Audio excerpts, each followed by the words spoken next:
சரியா சொன்னீங்க. ஏய், உன்னை பேசாதன்னு சொன்னேன்ல. வீட்ல ஒரு விஷயத்தை எல்லாரும் பேசிதானே ஆகணும். பேசவே கூடாதுன்னா அப்படி என்னதான் அர்த்தம்? பார்வதி, அத்தை சொல்றதெல்லாம் உண்மைதான். புவனேஸ்வரி திட்டம் போட்டுதான் இந்த வீட்டோட பத்திரத்தையே கேட்டிருக்கா. ஹோட்டலை நல்லபடியா நடத்தலாம், ஹோட்டல்ல லாபம் வரும், கதிர் கஷ்டப்பட்டு உழைப்பான், தனா கூடவே இருந்து போராடுவா, பணம் சம்பாதிச்சிடலாம். அந்த பத்திரத்தை திருப்பிடலான்னுதான் நாங்க அவங்களுக்கு ஆதரவா இருந்தோம்.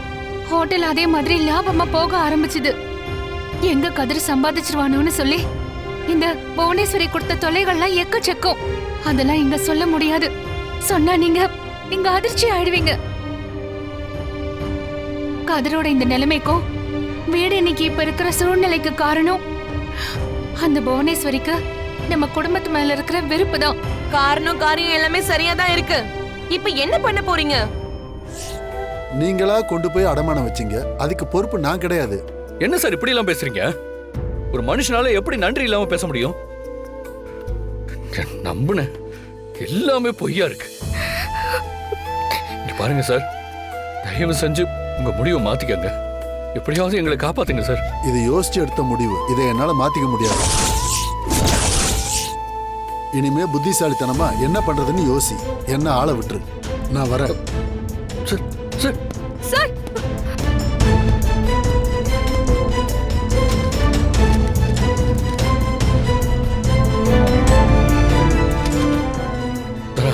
ரெண்டு நாள் தான் டைம் இருக்கு. அதுக்குள்ள 40 லட்சம் ரூபாய் ரெடி பண்ணி எப்படி நம்ம கட்டுறது? ஐபி நோட்டீஸ் வந்திருக்குன்னா ஹோட்டல்ல மூடிடுவாங்க தானா? ஆமா, வீட்டு பத்திரம் வேற அந்த புவனேஸ்வரி கிட்ட இருக்கு, அதையும் வாங்க முடியாது. ஷாக்கா இருப்பீங்களே. நோட்டீஸ் வந்துருச்சா? நீ இவ்வளவு கேவலமா நடந்துப்ப நான் எதிர்பார்க்கவே இல்லை. உன் பணத்தை நாங்க கொஞ்சம் கொஞ்சமா கஷ்டப்பட்டு கொடுத்துட்டு தானே இருக்கோம். நாங்க ஒன்னும் ஏமாத்திரலையே. ஏன் அப்படி பண்ணி வச்சிருக்க? இந்த ஓனரே விலைக்கு வாங்கியிருக்க.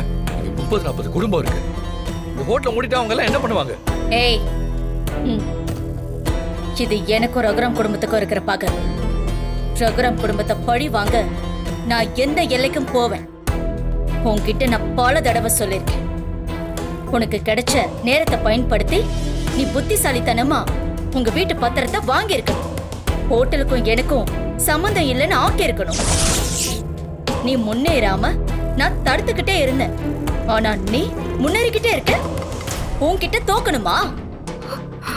எனக்குள்ள ரகுராம் மேல இருக்கிற கோபம் பகை ஒவ்வொரு நாளும் எரிஞ்சுக்கிட்டு இருக்கு.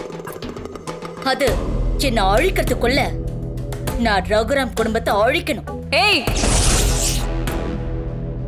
எங்க அப்பாவெல்லாம் உன்னால ஒண்ணும் செய்ய முடியாது. ஐயோடா, பேச்ச பாரு. இப்ப நான் எங்க இருந்து வரேன்னு தெரியுமா? உங்க வீட்ல இருந்து தான் வரேன். 2 நாள்ல என் பணத்தை கட்டாட்டி வீட்டை சக்தி பண்ணிடுவேன்னு வாசல்ல நோட்டீஸ ஒட்டிட்டு தான் வரேன். வாங்க. என்ன பார்வதி, திடீர்னு பத்மாவோட என்ன பார்க்க வந்திருக்க? ஆமா, என்ன நடக்குதுங்க? எல்லாம் மூளைக்கு மூளைக்கு உட்காந்து அழறாங்களா? தானே போன் பண்ணாளா? அந்த மாயா தவியா தவிக்கிறாளா? அவங்களை விடுங்க. எங்களை பத்தி நீங்க கொஞ்சமாவது யோசிச்சு பாத்தீங்களா? ஏங்க, நாங்களும் அந்த வீட்ல தாங்க இருக்கோம். காலி பண்ண சொன்னா நாங்க எங்க போவோம்? 2 நாள்ல வீட்டை காலி பண்ணி நாங்களும் அவங்களோட சேர்ந்து நடுத்தெருல போய் நிக்கணுமா?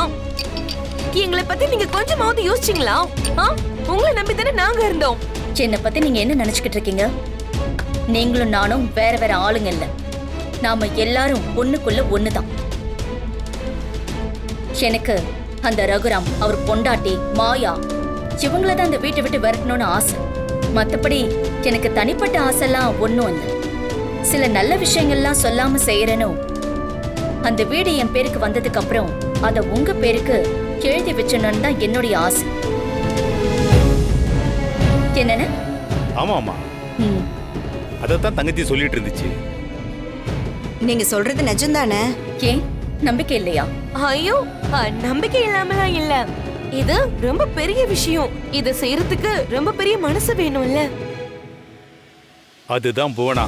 அவளுக்கு உங்களை பிடிச்சிருச்சுன்னா அவ கண்டிப்பா செய்வா. ரொம்ப சந்தோஷம். உங்க மூலமா தான் எங்க குடும்பத்துல இருந்து எங்களுக்கு விடுதலையே கிடைச்சிருக்கு. காலம் பூரா கூட்டு குடும்பங்கிற பேர்ல அடிமையாவே நாங்க இருந்தோம். இனிமேதான் எங்களோட வாழ்க்கை சந்தோஷமா இருக்க போகுது. நீங்க தாராளமா வீட்டை காலி பண்ணிட்டு சொல்லுங்க. நாங்க உங்களுக்கு என்ன உதவி தேவைப்பட்டாலும் செய்றோம். சரி. அப்புறம் ரகுராம் என்ன பேசுறாரு? சும்மா இருக்க மாட்டாரே.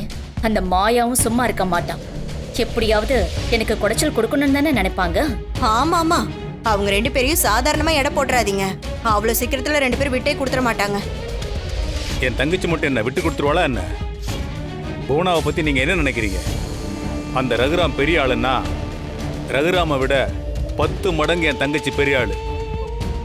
ஆனா அந்த மாயா கண்டிப்பா ஏதாவது ஒண்ணு செய்வாளே. என் தங்கச்சி மட்டும் என்ன சும்மாவா? பெரிய மதையான கூட்டமே வந்தாலும் அதை லாபகமா புடிச்சு சொலட்டி அடிப்பா. யார வேணாலும் சமாளிக்கிற திறமை என் தங்கச்சிக்கு இருக்கு. அவ நடந்தா சிங்கம், ஓடுனா சிறுத்தை. ஆமா ஆமா, நீங்க சொல்றது உண்மைதான். இல்லனா எங்க மாமாவை எதிர்த்துக்கிட்டு இந்த ஊர்ல இப்படி யாராவது துணிஞ்சு நடக்க முடியுமா? இங்க பாருங்க, நீங்க ஜெயிக்கிறது தான் எங்களுக்கு ரொம்ப சந்தோஷம். நான் ரொம்ப மூட் அவுட்ல தான் இருந்தேன். நீங்க பேசுறதெல்லாம் கேட்கும் போதுதான் மனசுக்கு நிம்மதியா இருக்கு.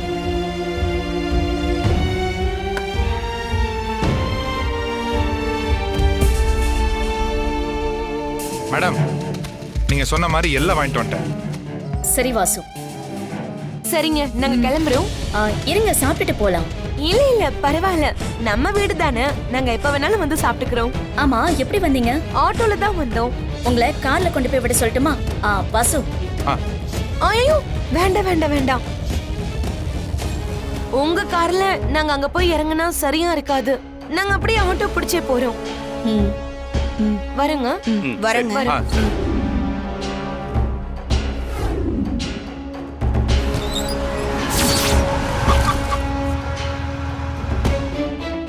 ஐயோ பார்வதி,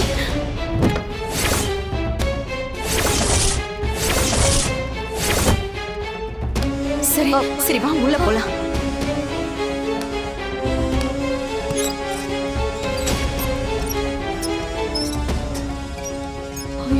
என்னாச்சு? ஜானகி அண்ணி வந்துட்டு இருக்காங்க. நாங்க உள்ள போய் ஒளிஞ்சுக்கிட்டுமா? பார்வதி வா. வா உள்ள போலாம். சரிம்மா, இந்தாங்க. ஐயோ, போய் புத்தி குத்துது. அடிக்காத. ஏய் நிறுத்து. இப்ப நிறுத்த போறியா இல்லையா? ஏய் வேண்டாம். ஏய், என்ன? அடி. சரிங்கம்மா.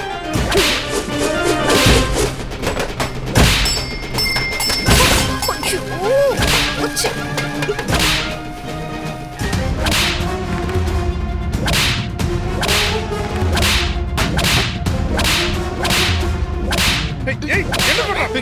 மேடம் சொன்னா கேளு.